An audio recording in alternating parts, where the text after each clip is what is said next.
Let's take a look at installing Notepad 7.8.2 release. Now you want to choose the appropriate version. You've got 32-bit, 64-bit. My computer here is 64-bit, so this is the one I want to choose. Don't look for a Mac. This package is very specific to Windows. It doesn't mean you can't run a Windows program on a Mac, but it takes a little bit more than just an install program.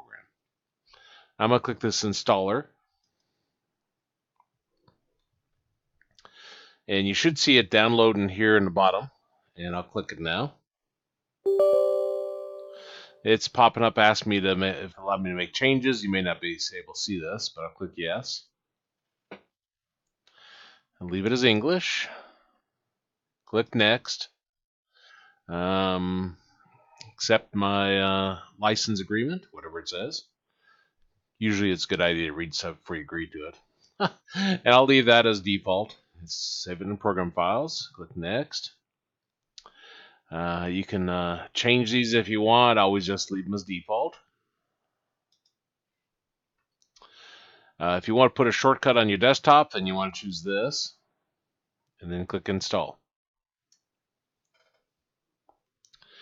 Now, when this is done, I would recommend leaving the Run Notepad++ checked here. That way you can see if it worked all right. And click Finish. And then this brings up our Notepad++, and that's how you install it.